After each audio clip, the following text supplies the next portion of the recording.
तो मूवी की शुरुआत होती है 20 अप्रैल 1964 के एक केस से, यानी कि 1964 से, जब वॉरेंस ने अपनी पैरानॉर्मल इन्वेस्टिगेशन जर्नी खाली शुरू करी थी। एक एंटीक्स और विंटेज शॉप पर वो होते हैं जहां पर विक्टोरिया नामक लड़की ने वॉरेंस को बुलाया हुआ था। विक्टोरिया बताती है कि यहाँ पर मेरे पिता को स्टोर रूम में कुछ आवाजें सुनाई दिया करती थी और एक दिन अचानक से उन्होंने खुद को लटका लिया, खत्म कर लिया। अब शुरुआत में तो विक्टोरिया को पैरानॉर्मल चीजों पर यकीन नहीं था, लेकिन कुछ दिन के सन्नाटे के बाद विक्टोरिया को भी अजीब सी आवाजें आने लगी। उसको ऐसा लगता था कि स्टोर रूम से कोई उसको पुकार रहा है। अब बस लोरेन सीधा ही स्टोर रूम में जाती है जहाँ पर उसको एक एंटीक और एंशिएंट मिरर दिखाई देता है जो कि दिखने से ही इविल लग रहा था। उसके ऊपर 4 अजीब से छोटे छोटे बच्चों के क्रीचर्स बने हुए थे। खैर, गौर करने वाली बात यह होती है कि लोरेन यहाँ प्रेग्नेंट थी। अब लोरेन को यहाँ पर अचानक से कुछ महसूस होता है और जैसे ही वो शीशे को छूती है तो लोरेन को पता लगता है कि यहाँ पर एक स्पिरिट है जो कि डरी हुई है। लेकिन तभी लोरेन को एक इविल चीज भी महसूस होती है। शीशे पर अचानक से क्रैक का निशान बन गया था और लोरेन को अपने बच्चे और खुद का भविष्य महसूस होता है। ग्लिम्सेस दिखाई देते हैं। इट वॉज लाइक कि बेबी को इस डिमोनिक शक्ति ने काइंड ऑफ मार्क कर दिया था। अब अचानक से लोरेन के पेट में तेज दर्द होना शुरू हो जाता है और एड उसको तुरंत ही हॉस्पिटल में भर्ती करवाता है। काफी बारिश भी हो रही थी बाहर, लेकिन होता यह है कि ये बच्ची मृत पैदा होती है और लोरेन को इविल के होने का एहसास हो जाता है। वहाँ पर लाइट भी चली गई थी, सारे के सारे डॉक्टर भी डर गए थे।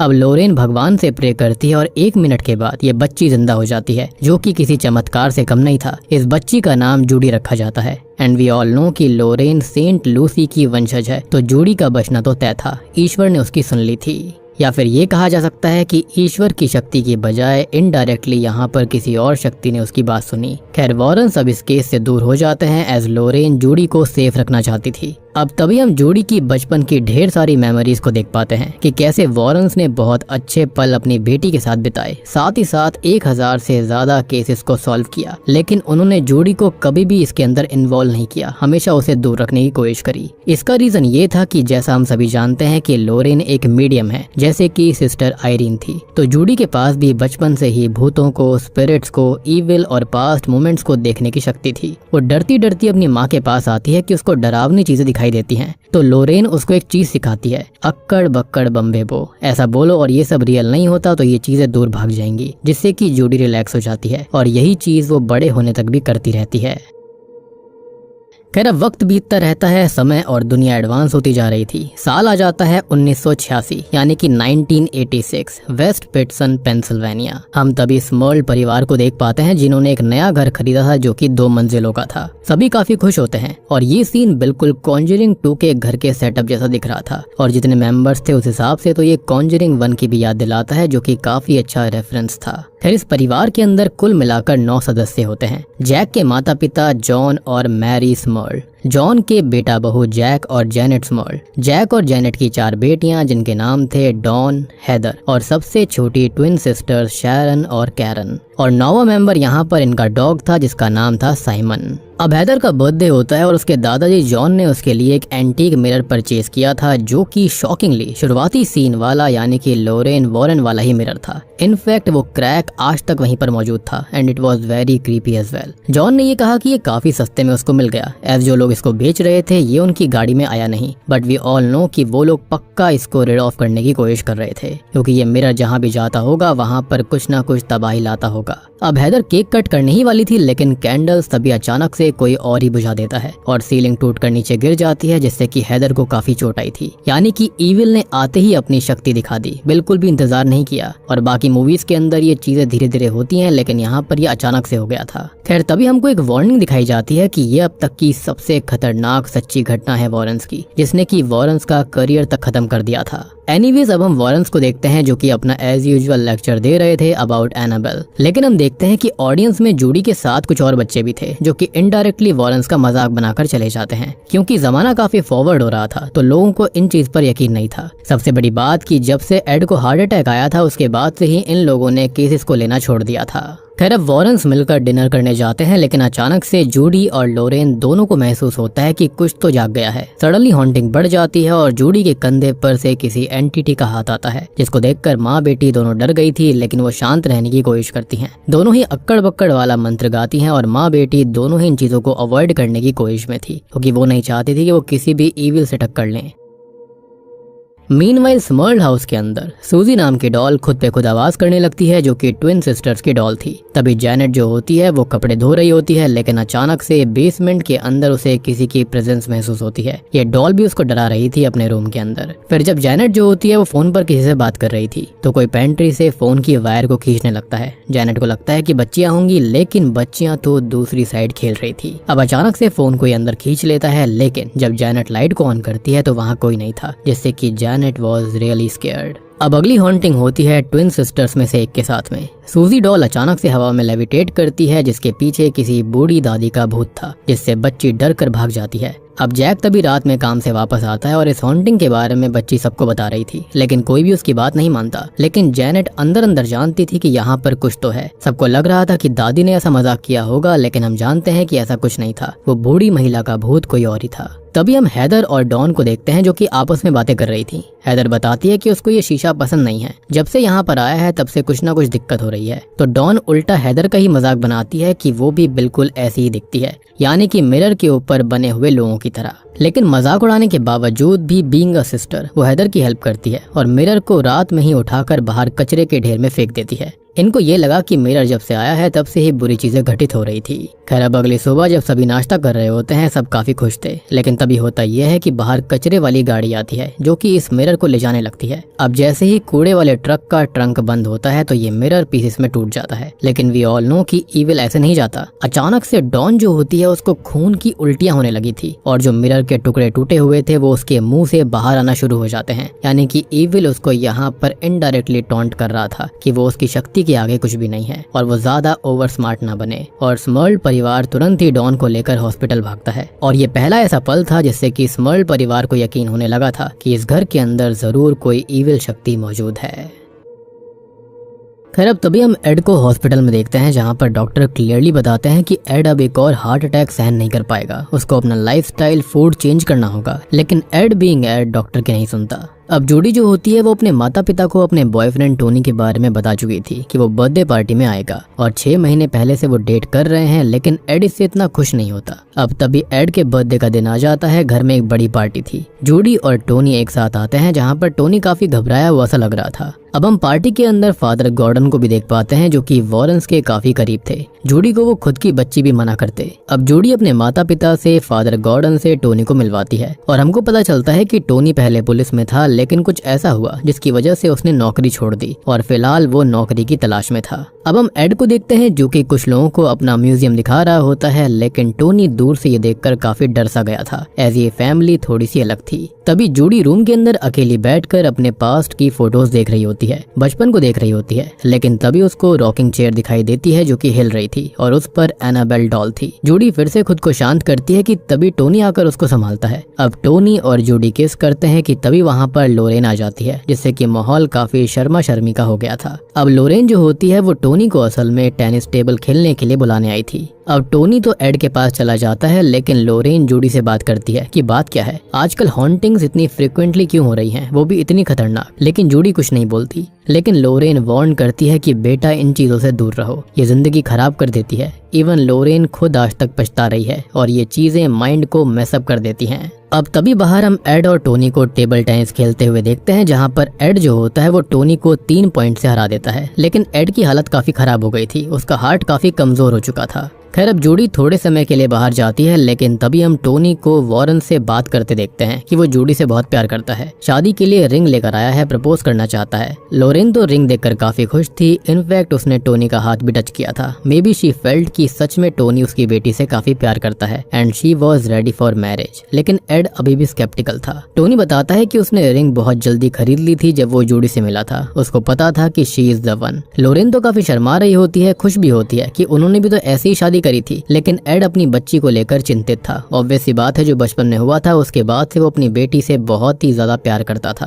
खैर अब अचानक से ही हम कॉन्जरिंग 1 के एक कैरेक्टर मैक्स को देखते हैं, जो कि जूडी के साथ था। और अब बस जूडी के आते ही रिंग किसी तरह से नीचे गिर जाती है और माहौल ना चाहते हुए भी प्रपोजल वाला बन गया था, जिससे कि जूडी खुश होकर तुरंत ही हाँ कर देती है। वो कब से इसी पल का इंतजार कर रही थी, लेकिन जो एड होता है वो अभी भी खुश नहीं होता।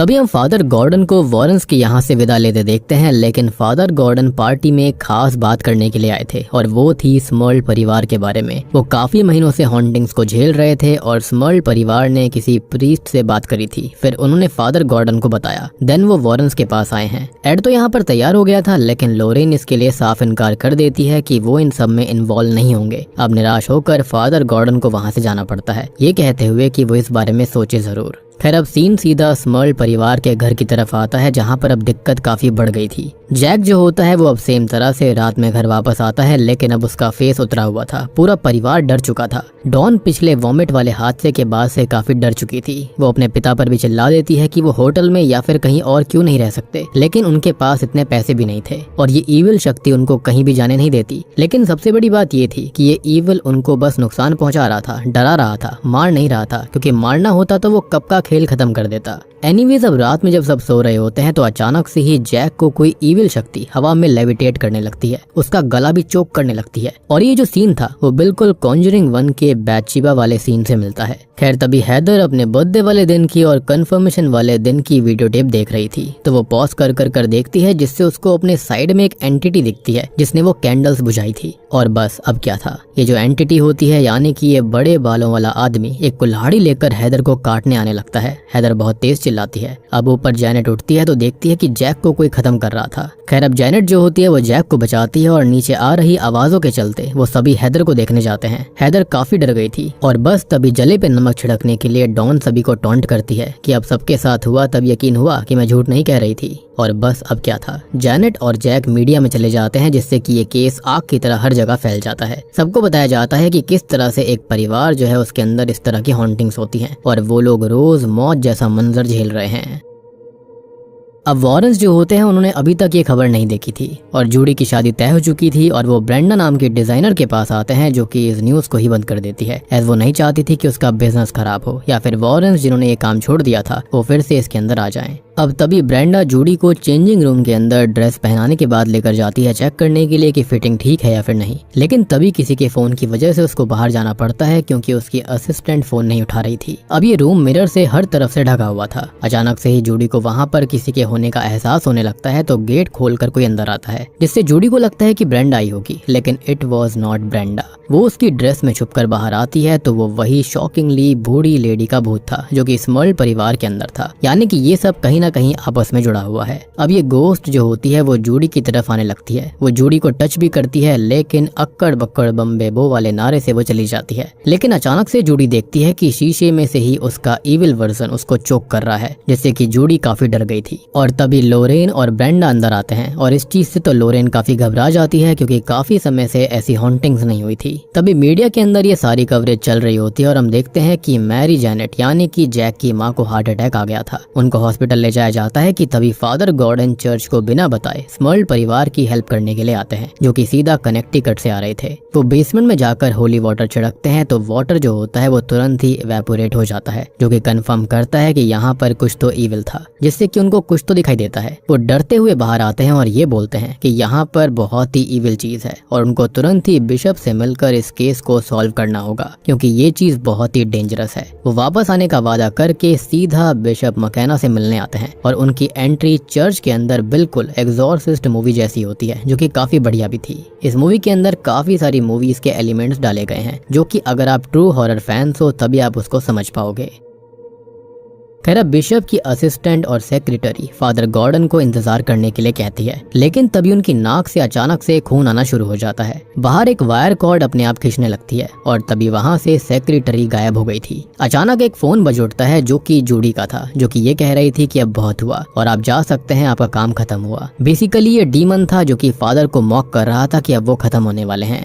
और बस अचानक से पूरा रूम बंद होकर वहां पर अंधेरा हो जाता है। अब वहां पर गेट पे जो नॉब होता है उसके ऊपर होली क्रॉस बना हुआ था, जो कि खुद पे खुद उल्टा हो जाता है, जो कि डीमन के अंदर आने का एक हिंट होता है। यानी कि ये डिमोनिक शक्ति काफी पावरफुल है। ये डिमोनिक एंटिटी अब फादर की ओर बढ़ती है। फादर अपना होली क्रॉस उठाकर उसको रोकने की कोशिश करते हैं, लेकिन अचानक से क्रॉस जल जाता है। फादर का हाथ भी जल गया था और अब फादर पोजेशन में आ जाते हैं। तभी फादर गॉर्डन उसी टाइट हुई वायर कॉर्ड से खुद को लटका कर खत्म कर लेते हैं, जो कि सभी के लिए काफी शॉकिंग था। मीनवाइल एड जो होता है वो अपने म्यूजियम की हर चीज टोनी को दिखा रहा था कि ये सब उनकी जिंदगी भर की कमाई है। वो इन ईविल को इन सभी आर्टिफैक्ट्स के अंदर कैद रखते हैं, जो कि ऐसी चीज है जैसे कि किसी जिन को बॉटल के अंदर रखना, और इससे ही वो सेफ रह सकते हैं, क्योंकि अगर इनको तोड़ दिया गया तो ईविल किसी और को अपना शिकार बनाएगा। और इन सब चीजों को डेली ब्लेस किया जाता है ताकि ये डिमोनिक एंटिटीज यहीं पर शांत रहें। अब टोनी जो होता है वो हैरान रह गया था कि वॉरेंस ने 1000 से ज्यादा केस सॉल्व किए हैं। अब अचानक से लोरेन और जूडी वहां पर आती हैं, जो कि ये बताती हैं कि फादर गॉर्डन अब नहीं रहे। सभी उनके फ्यूनरल पर दुखी थे और शॉक में थे।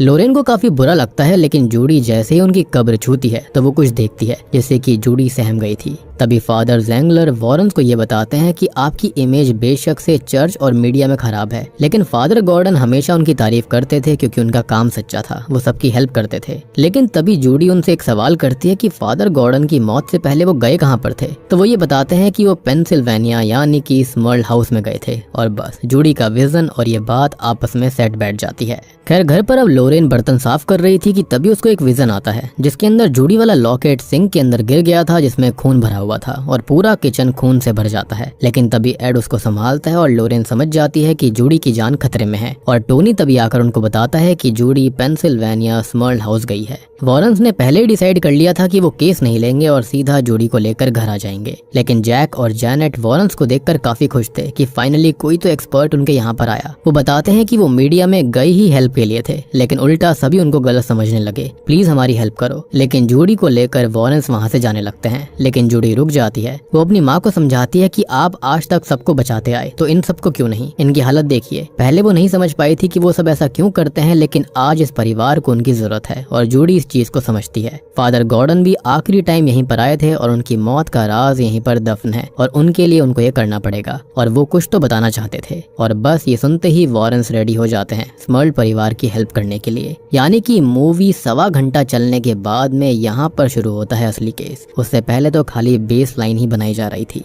जो कि मुझे लगता है इस मूवी का सबसे बड़ा लेट डाउन है। खैरेट जो होता है अब एज यूजुअल अपना रिकॉर्डर सेट करता है और स्मर्ल परिवार सब कुछ शुरुआत से बताता है कि हुआ क्या था। जूडी टोनी को बताती है कि उसने मौत देखी है और यहाँ पर कोई तो शक्ति है जो कि चाहती है कि जूडी यहीं पर रहे। और अब हमको समझ आ रहा था कि स्मर्ल परिवार अब तक जिंदा क्यों था, क्योंकि जो डीमन है वो बस जूडी को और वॉरेंस को यहाँ पर लाना चाहता था। खैर तभी लोरेन को कुछ महसूस होता है और वो एक पिक्चर को छूती है जो कि स्मर्ल परिवार के अच्छे पलों की थी। फिर वो एक घोड़े वाले खिलौने को चालू करके बंद करती है, लेकिन फिर भी उसको कुछ महसूस हो रहा था। इनफैक्ट इनका डॉग साइमन जो होता है वो हमेशा ही डरा रहता, भौंकता रहता, और डॉग जो है वो महसूस कर सकते हैं इन इविल एंटिटीज को। अब तभी किचन में एड सबके लिए पैनकेक्स बना रहा होता है और तब टोनी उसको अपने जॉब छोड़ने की वजह बताता है। एक दिन एक डिस्ट्रेस कॉल आया था कि एक वायलेंस केस हुआ है, एक आदमी अपनी बीवी को मार रहा था। वो और उसका टीममेट वहां पर चेक करने गए और जैसे ही गेट खुलता है तो उस आदमी ने लोडेड गन टोनी के सामने तान दी और चला दी। लेकिन किस्मत से गन नहीं चली और वो बच गया। किस्मत थी या फिर शायद से जूडी की शक्तियां, जिससे कि वो बच गया था। अब उसी दिन उसने फैसला कर लिया कि वो जॉब छोड़ देगा, एज अगर वो नहीं रहा तो जूडी के साथ वो कैसे वक्त बिताएगा, शादी कैसे करेगा। और उसी दिन उसने जूडी से शादी करने के लिए रिंग खरीद ली थी। ये सुनकर एड को अच्छा लगता है कि टोनी को जूडी की चिंता थी और वो सच में उससे प्यार भी करता है।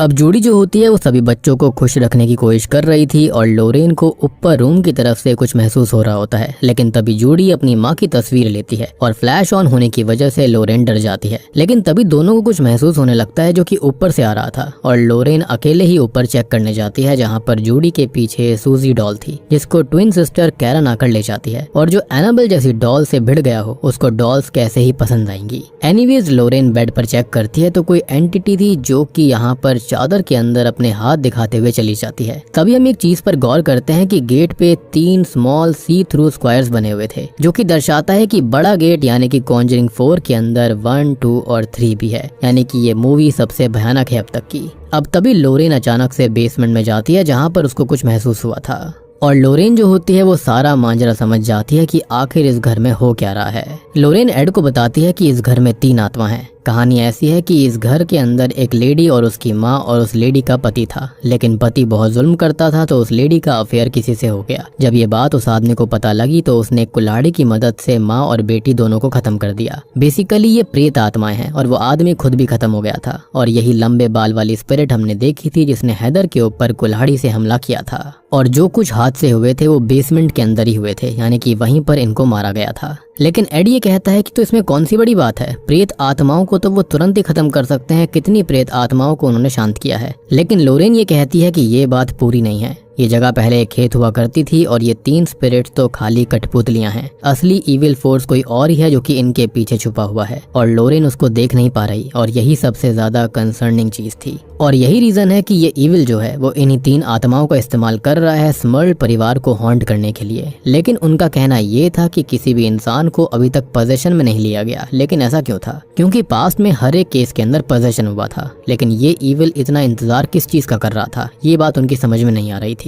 अब अचानक से जूडी को अपनी माँ की आवाज ऊपर से आने लगती है। वो चेक करते करते एटिक में आ गई थी। ऑब्वियसली ये इविल एंटिटी उससे मिलना चाहती थी अकेले में, एज उसने बचपन में ही जूडी को मार्क कर दिया था। अब शॉकिंगली हम उसी इविल मिरर को फिर से देखते हैं जिसको तोड़ दिया गया था, लेकिन हमको पता है ये चीजें नष्ट नहीं हो सकती। अब जूडी सबसे बड़ी गलती कर देती है, वो इस मिरर को छू देती है और एक भयानक हलचल होती है। तभी एक चौक बाहर आती है जहाँ पर लिखा हुआ था दीवार पर मिस मी, जो कि एनाबेल ही करती थी। लेकिन ये एनाबेल नहीं है, ये इविल एंटिटी जूडी के डर का फायदा उठा रही थी, क्योंकि जूडी सबसे ज्यादा एनाबेल से ही डरती है। खैर जूडी डर के मारे भागने लगती है, लेकिन तभी कैरन की आवाज एक कमरे से उसे आ रही थी जहाँ पर कोने में एनाबेल डॉल बैठी थी। अब अचानक से एनाबेल डॉल बहुत बड़ी होकर जूडी का पीछा करने लगती है, जिससे कि जूडी सीढ़ियों से गिर जाती है। और इविल यही तो करता है। ये 3 स्टेप ऑलरेडी वॉरेंस पहले ही बता चुके हैं। इन्फेस्टेशन यानी कि डीमन अपनी प्रेजेंस को दर्शाता है, फिर ऑपरेशन यानी कि जूडी का मेंटल स्टेट तोड़ना, जो कि इविल ने कर दिया था, और फाइनल आता है पोजेशन, यानी कि ये इविल जूडी के पीछे है और इसलिए अभी तक स्मर्ल परिवार में किसी को भी उसने पजेस नहीं किया था। वॉरेंस जो होते हैं जूडी को संभालते हैं और जूडी बताती है कि एटिक में कुछ तो है माँ। और जैसे ही वॉरेंस चेक करते हैं तो उनके होश उड़ जाते हैं कि जिस इविल से आज तक वो बचते आ रहे थे वो वापस आ गया, उसने उसको ढूंढ लिया। और लोरेन इस मिरर को फिर से टच करती है, लेकिन इस बार लोरेन का ये कहना था कि नहीं, कुछ तो गलत है, ये मिरर अब पहले जैसा नहीं रहा। यानी कि कुछ तो था जो कि इस मिरर के बारे में बदल गया था, यानी कि उसको वहां पर वो इविल प्रेजेंस अभी महसूस नहीं हो रही थी। अब तभी वॉरेंस जो होते हैं वो जूडी की और इस शापित इविल मिरर की कहानी बताते हैं। असल में वॉरेंस के साथ जब ये सब अपने करियर के शुरुआत में हुआ था तो वो डर गए थे और वहां से भाग गए। विक्टोरिया का क्या हुआ उनको कोई भी आइडिया नहीं है, यानी कि उन्होंने उसकी हेल्प नहीं करी थी। अब अचानक जूडी को खांसी आने लगती है, जिसको देखकर डॉन डर गई थी, एज उसको भी ऐसी ही खांसी आई थी। और जब भी कोई खांसता था तो उसको बहुत ही ज्यादा डर लगता, क्योंकि उसके साथ हुआ हादसा काफी खतरनाक था। अब तभी वॉरेंस फैसला करते हैं कि ये मिरर ही हर चीज की जड़ है। उनको इस मिरर को अपने बेसमेंट में म्यूजियम में रखना होगा, तभी कुछ हेल्प होगी और वहीं इसको कैद किया जा सकता है। टोनी इसमें हेल्प करने वाला था, लेकिन एड का ये कहना था कि एक बार ये शुरू किया, डीमन को लड़ाई के लिए ललकार दिया, फिर वो वापस नहीं जा सकते और उनको इस रात में ही घर जाना होगा और मिरर वहां पर रखना होगा। ये काम टोनी, जैक और एड करने वाले थे और ये रात बहुत ही अलग होने वाली थी। सब कुछ सेट हो चुका था, इनफैक्ट इविल भी रेडी था लड़ने के लिए। एड बताता है कि हाथों में ग्लव्स पहनना होगा और इस मिरर में बिल्कुल भी किसी को नहीं देखना है और शांति से इसको बाहर ले जाना होगा। अब यहाँ पर साइमन डॉग भी अचानक से भौंकने लगता है, क्योंकि उसको अंदाजा हो गया था कि यहाँ क्या होने वाला है। अब जैसे ही जैक और एड मिरर को लेकर जा रहे थे तो ये मिरर बहुत भारी हो जाता है, एज इविल यही करता है, हर मुमकिन कोशिश करता है इनको रोकने की। तभी जूडी की भी तबीयत काफी बिगड़ने लगती है। वो कहती है कि मुझे ठीक नहीं लग रहा। अब टोनी कार शुरू करना चाहता था, लेकिन कार शुरू नहीं होती। मीनवाइल मिरर का कपड़ा हट जाता है, बेल्ट भी खुल जाती है और जैक इस मिरर में देख लेता है, जिससे कि उसको महसूस होने लगता है कि इविल यहाँ पर आ चुका है, जिसके चलते जैक नीचे गिर पड़ा था और मिरर को अकेले एड नहीं संभाल पाता और बस मिरर जैक के पैर पे नीचे आकर गिरता है। अब बाहर टोनी किसी तरह से कार चालू करके यहाँ पर लेकर आता है, लेकिन तभी यहाँ पर रहने वाली बूढ़ी दादी की आत्मा सामने आ जाती है, जिससे कि कार ठुक जाती है और टोनी को पहली बार किसी स्पिरिट की मौजूदगी का एहसास हुआ था। जो कुछ हो रहा था उसकी आवाज से लोरेन और स्मर्ल परिवार वहाँ पर आता है कि तभी लोरेन को कुछ महसूस होता है। वो जूडी के पास जाती है जहाँ पर वही घोड़े वाला टॉय चल रहा था और जूडी जो होती है वो कोने में बैठी हुई थी, जो कि पजेस्ड हो गई थी। इविल यहाँ पर ये कहता है कि हम कब से जूडी और तुम्हारा इंतजार कर रहे थे, थे और जूडी हमारी है, हम इसको ले जाएंगे। और अब बस जूडी पोजेशन में आकर लोरेन को इतना तेज धक्का देती है जिससे कि लोरेन सीधा बेसमेंट में जा गिरती है और वहीं पर बेहोश हो जाती है। डॉग भी काफी भौंक रहा था तो जूडी उसको भी हवा में लेविटेट करके दूर फेंक देती है। फुल पोजेशन में जूडी आ चुकी थी। अब एड वहां पर आकर जूडी को समझाते हैं कि वो इस ईविल से लड़ सकती है, लेकिन ईविल उल्टा एड के ही हार्ट को ट्विस्ट कर देता है जिससे कि एड को चक्कर आने लगते हैं। उसे मिनी हार्ट अटैक हो रहा था और उसकी दवाई भी वहीं पर गिर जाती है। अब टोनी जो होता है वो बाहरी कैद हो गया था और वो किसी तरह से जूडी को बुलाने की कोशिश कर रहा था, लेकिन गेट जो होते हैं वो लॉक्ड हो रखे थे एंड ऑब्वियस सी बात है ईविल किसी को भी अंदर आने नहीं दे रहा था। तो टोनी अब बेसमेंट के रास्ते आने की कोशिश करता है जहां पर वही कुल्हाड़ी मैन लोरेन को मारने वाला था, लेकिन तभी टोनी आकर लोरेन को बचा लेता है और वहां पर हम उस लेडी की आत्मा को भी देख पाते हैं, यानी कि उस कुल्हाड़ी मैन की बीवी की। एंड माइट भी उसने ही हेल्प करी होगी टोनी की यहाँ पर इस बेसमेंट को खोलने के लिए, अदरवाइज ईविल जो था वो तो इसको खोलने नहीं देता। खैर एड भी अब किसी तरह से दवाई खाकर ठीक होता है और लोरेन और टोनी उसको संभालते हैं। वॉरेंस जो होते हैं वो पूरे स्मर्ल्ड परिवार को बाहर चले जाने के लिए बोलते हैं एज जूडी ऊपर एटिक की तरफ गई थी और डीमन सिर्फ जूडी को ही चाहते थे, इसलिए उन्होंने बस स्मर्ल्ड परिवार को हंट किया इसलिए ही उन्होंने स्मर्ल्ड परिवार का इस्तेमाल किया। उनको खाली हॉन्ट किया, उनको मारा नहीं, ना ही पजेस किया, क्योंकि उनका असली शिकार हमेशा से जूडी ही थी और ये सब करना तो खाली वॉरेंस का ध्यान यहाँ पर खींचने के लिए था। और शायद से फादर गॉर्डन को राज का पता लग गया था, इसलिए ही डीमन ने उसको खत्म कर दिया। अब वॉरेंस एग्जॉर्सिज्म के लिए किताब लेकर एटिक में जाते हैं जहां पर जूडी ने खुद को लटकाया हुआ था। ये किसी तरह उसको नीचे उतारते हैं, लेकिन जूडी की सांसें अटक गई थी। जूडी को चेस्ट कंप्रेशंस दिए जाते हैं, लेकिन तभी एड को भी ये एंटिटी हार्म करने लगती है। लोरेन क्लियरली अपने कंधे पर इस डिमोनिक शक्ति के हाथ को देख पा रही थी, लेकिन भगवान के आशीर्वाद से जूडी और एड ठीक हो जाते हैं। अब अचानक से मिरर हवा में लेविटेट होने लगता है और बहुत जोर से घूमता है। अब एड जो होता है वो एग्जॉर्सिज्म शुरू करता है, लेकिन इस ईविल ने मिरर के नीचे टोनी को दबा दिया था। अब एड की जो बाइबल होती है वो जलने लगती है और उसी का ईविल रूप उसको चुप रहने के लिए बोलता है, लेकिन एड जो होता है उसने हार नहीं मानी और वो जलती हुई बाइबल को मिरर पे लगा देता है, जिससे कि ईविल तड़पने लगा था और सबको खिड़की के जरिए बाहर फेंकने की कोशिश में लग जाता है, क्योंकि वो जूडी को अपने साथ लेकर जाना चाहता था। अब एड और टोनी जो होते हैं वो जूडी और लोरेन को बचाने की कोशिश में लगे हुए थे, लेकिन जूडी और लोरेन हिम्मत करते हैं कि अब अक्कड़ बक्कड़ बम्बे बो से कुछ नहीं होगा और अब वो इस एंटिटी का सामना करेंगे और बस दोनों ही अपना हाथ मिरर पे लगा देती हैं और किसी तरह से इस एंटिटी को ये सब मिलकर बैनिश कर देते हैं, जिसके बाद इस मिरर को वॉरेंस के म्यूजियम के अंदर रख दिया जाता है। खैर माना जाता है कि इस हादसे के 3 साल बाद तक स्मर्ल्ड परिवार इसी घर के अंदर रहा था और फाइनली एड टोनी को एक्सेप्ट कर लेता है और म्यूजियम की रखवाली की चाबी उसको दे देता है और उसने फाइनली टोनी को अपना दामाद मान लिया था, परिवार का हिस्सा बना लिया था। अब अंत में हम जूडी और टोनी की शादी देखते हैं, जहां पर हम कॉन्जरिंग 1 से लेकर कॉन्जरिंग 3 तक के सभी मेन कैरेक्टर्स को एज अ गेस्ट देख पाते हैं। हम यहाँ पर रियल जूडी और टोनी को भी देखते हैं, इनफैक्ट जेम्स वॉन भी यहाँ पर थे। अब मूवी खत्म होने से पहले लोरेन एड को बताती है कि उसने उनका फ्यूचर देखा है, वो नाना नानी बन चुके हैं, किताब लिख चुके हैं, लेक्चर्स भी दे रहे हैं जिस पर सब यकीन कर रहे थे। उनका परिवार अब हमेशा खुश रहेगा as they defeated the final demon. और बस फिर वॉरेंस के स्टार्ट से लेकर अंत तक के सारे केसेस के ढेर सारी क्लिप्स हमको दिखाई जाती हैं। अब यहाँ पर देखो कुछ लोग ये कह रहे हैं कि इसका एक पोस्ट क्रेडिट सीन भी आया है जहाँ पर हम मिरर की झलकी और कुछ देख पाते हैं, लेकिन जहाँ पर मैंने मूवी देखी वहाँ पर तो एंड तक ऐसा कुछ भी दिखाई नहीं दिया था।